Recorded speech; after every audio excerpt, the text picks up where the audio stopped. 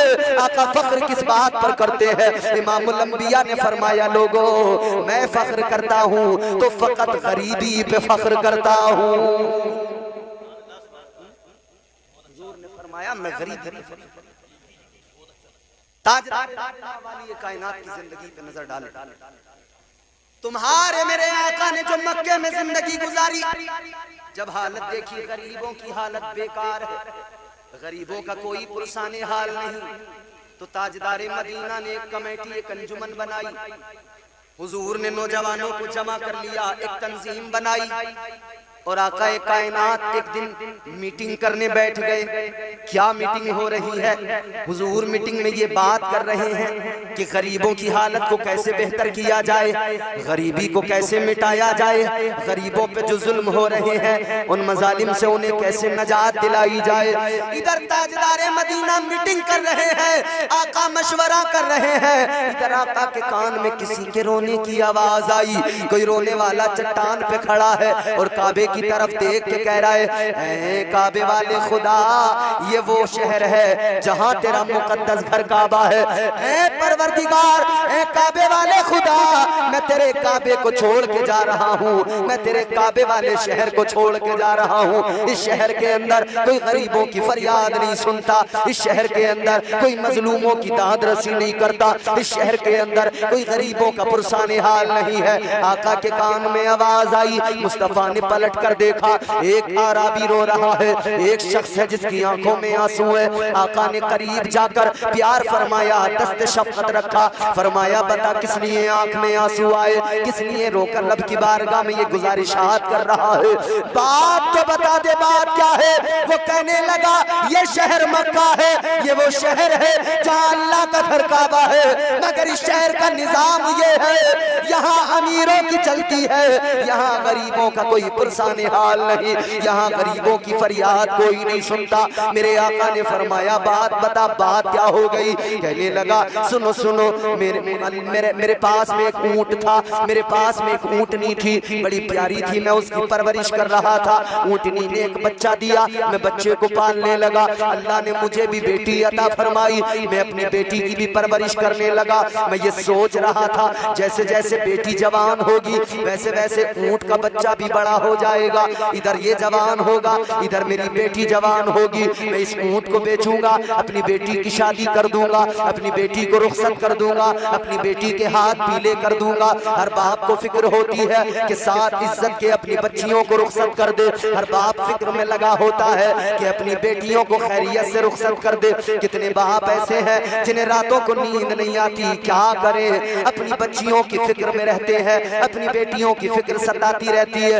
اے پلٹا کے غیور مسلمانوں، آج حالت یہ ہو گئی، غریب رات کو اپنی بیٹیوں کی فکر میں روتا ہے، اپنے آنسوؤں سے منہ دھوتا ہے، اور اللہ کی بارگاہ میں رو رو کے کہتا ہے اے مولا امیر نے 4 پہیہ گاڑی دی ہے، اے مولا امیر نے اپنی بیٹی کو اے سی دی ہے، امیر نے اپنی بیٹی کو بلٹ دی ہے، امیر نے اپنی بیٹی کو مہنگا جہیز دیا ہے، اے مولا میں اپنی بیٹی کے ہاتھ پیلے کیسے کروں گا، کیسے اپنی بچی کو رخصت کروں گا؟ اے غریبوں غم نہ کیا کرو، آنسو نہ بہایا کرو، اللہ کی بارگاہ میں دعا کیا کرو، بس اتنا کہا کرو اے پروردگار اس بیٹی کو رحمت بنا کر میرے گھر میں تو نے بھیجا ہے، یا اللہ جب بیٹی دینا تیرا کام ہے تو بیٹی کو عزت سے ودا کرانا بھی تیرا کام ہے۔ نعرہ رسالت، نعرہ حیدری، نعرہ غوثیت، مسلک اعلیٰ حضرت مولانا امتیاز برکاتی صاحب قبلہ، نعرہ تکبیر، نعرہ رسالت، سبحان اللہ سبحان اللہ۔ بات بھیا سمجھ میں آ رہی تو زور سے بولیں سبحان اللہ۔ جتنی جلدی ختم کروانا اتنی تیزی سے میں بھی گفتگو کروں اور آپ بھی اتنی بیداری سے سنیں۔ حضور کی زندگی، غم نہ کرو غریبوں، بیٹی دینے والا خدا ہے، بیٹی کو رخصت بھی پروردگار کرائے، اسباب اللہ پیدا فرمائے۔ غریب رویا، آقا نے فرمایا رویا غم نہ کرو۔ کہنے لگا بیٹی جوان ہو گئی، کیسے رخصت کروں، کیسے شادی کروں؟ کہتا ہے میں نے جو اونٹ کا بچہ پالا تھا اونٹنی کا وہ بھی جوان ہو گیا تھا، کہتا ہے میں اس کو مکے کے بازار میں، مکے کی منڈی میں لایا کہ میں اس کو بیچ کر اپنی بیٹی کے شادی کے انتظام کروں گا۔ کہنے لگا سنو، ایک مکے کا امیر آدمی، ایک مکے کا چودھری، اس نے میرا اونٹ خرید لیا لیکن پیسے دینے کو تیار نہیں۔ آج بھی کتنے امیر لوگ ہیں، زبردستی لا یہ تیری چیز چل ہو گئی ہماری، دے دیں گے پیسے۔ کتنوں کی زمینوں پہ ان امیروں نے قبضے کر لیا، کوڑی ہوڑی، راضی راضی نہیں تو غیر راضی، دے گا کیسے؟ جب طاقت ہوتی ہے تو آدمی کام ایسے کر لیتا ہے، کیونکہ جب پیسہ آتا ہے، دولت آتی ہے، اور دولت کے زوم میں آدمی یہ بھول جاتا ہے کہ پروردگار عالم کل میدان محشر میں حساب بھی لے گا مجھ سے۔ کیا ہوتا ہے؟ اس کی زمین پر قبضہ کرنا، یہ روڈ کی زمین اچھا اس کی ہے، اچھا کیسے نہیں دے گا؟ یا تو وہ زمین اپنی کوڑیوں میں بیچ دے، سستی کر کے بیچ دے، نہیں تو اسے تنگ کریں گے، پریشان کریں گے، ستائیں گے، لڑائی جھگڑوں میں پھنسائیں گے، جھوٹے مقدمات میں پھنسا دیں گے، تھک ہار کے بیچارہ وہ غریب اپنی چیز دے دے گا۔ مکے کے چودھری نے اونٹ خرید لیا، پیسے دینے کو تیار نہیں۔ وہ کہنے لگا حضور وہ پیسے نہیں دیتا میرے، آقا نے فرمایا تُونے مانگے نہیں؟ کہتا کئی بار مانگ لیے، دروازے سے دھکے دے کے بھگا دیتا ہے، سفارشیں لے کر گیا، سفارش وہ کسی کی نہیں مانتا۔ تاجدار مدینہ نے فرمایا بول کون ہے وہ مالدار؟ کہنے لگا تمہیں نام بتا کے کیا کروں گا؟ جب کسی اور سے کچھ نہ ہو سکا تو آپ کیا کرو گے؟ میرے آقا نے فرمایا غریب فکر نہ کر نام بتا، کیونکہ کسی غریب کی کوئی مدد کرے نہ کرے، آمنہ کا لال تو آیا ہی غریبوں کے لیے ہے۔ میرے حضور نے فرمایا تو نام تو بتا۔ کہنے لگا یا رسول اللہ اے تاجدار مدینہ، وہ جو مکے کا امیر ہے، وہ جو مکے کا چودھری ہے، جس نے اونٹ لے لیا پیسے نہیں دیتا، کہنے لگا اسے مکے والے ابو الحکم کہتے ہیں، حکمتوں کا باپ ابو الحکم۔ پھر میرے نبی نے کیا نام رکھا اس کا؟ ابو جہل، جاہلوں کا باپ۔ کہتا ہے ابو جہل نے اونٹ خرید لیا، پیسے دینے کا نام نہیں لیتا۔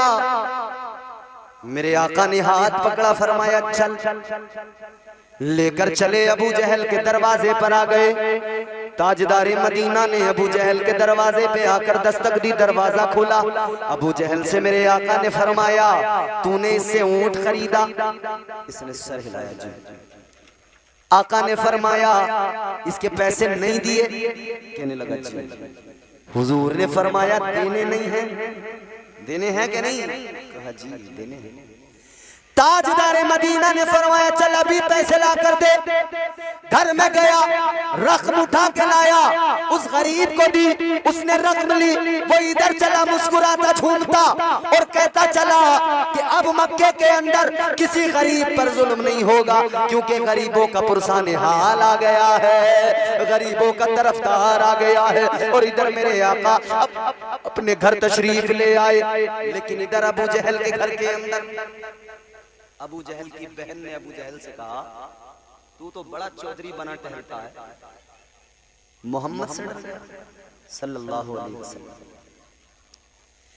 کہنے لگی اتنا بڑا چودھری بنا گھومتا ہے، اتنا بڑا مالدار ہے، لیکن عبداللہ کے بیٹے سے ڈر گیا۔ کس لیے ڈر گیا؟ ابو جہل کہنے لگا میری بہن بات تو ٹھیک کہتی ہے، مگر سن کسی سے راز نہ کھولنا، کسی کو یہ بات نہ بتانا۔ کہنے لگی سن لے بات تو نہیں بتاؤں گی، مگر بتا ضرور کیوں ڈر گیا۔ اب ابو جہل کا جملہ سنو، خدا کی قسم۔ ابو جہل کہنے لگا اے میری بہن سن، جب محمد عربی آئے ان کے آنے سے ان کی ہیبت ایسی تھی، میری زبان پہ تالے لگ گئے، میرا وجود کانپنے لگ گیا۔ میں چاہتا تو تھا پیسے نہیں دوں گا، لیکن ان کی ہیبت ایسی، انکار نہیں کر پایا۔ وہ جو کہتے رہے میں اقرار کرتا گیا، اتنا ڈر گیا، اتنا ڈر گیا، مجھے لگا اگر آج میں نے انکار کر دیا آسمان میرے سر پہ ٹوٹ کے گر جائے گا۔ یہ میرے نبی کی جوانی، یہ زندگی حضور، یہ تاجدار مدینہ کی جوانی جس میں آقا نے غریبوں کی مدد کی۔ آج ہماری تمہاری جوانی کہاں ہے؟ ہم تو خود غریبوں کو، کمزوروں کو ستا رہے ہیں۔ اچھا بلا آدمی راستے میں چل رہا ہے جنگل میں، ہاتھ میں درانت ہے، چلتے چلتے کسی کے کھیت کے پاس سے گزر رہا ہے، خام کا درانت چلاتا جا رہا ہے، اس کی فصل کٹ رہی ہے۔ لے بھئی تجھے کیا ملا اس میں؟ اچھا بھلا جا رہا ہے، راستے میں کتا ہے، راستے میں کتے کے لات مار، لے تجھے کتے کے لات مار کے چل، کتا بھی غور سے دیکھ رہا ہے تو یہ آدمی، مگر کام میرے والے کر رہا۔ یہ ہمارے یہاں جوانیاں، ہمارے جوانوں کی حالت دیکھو، ان کے حلیے عجیب، ان کی حالت عجیب، چہرہ دیکھو تو عجیب، لباس دیکھو تو عجیب۔ کل شادی میں دیکھنا نئے نئے فیشن کے کپڑے، اور ہمارے جتنے بزرگ ہیں نا یہ منہیا کے جیسے ایک دوسرے کو دیکھتے ہیں نا، وہ ویسے دیکھنا یہ کس کا ہے کہ یہ فلانے کا ہے، یہ دلی میں رہتا ہے احمد آباد میں، کہ یہ احمد آباد میں سلائی کر دو۔ اچھا تبھی تو فیشن کا یہ دور سہانا لگتا ہے۔ سنا دوں رہنے دوں؟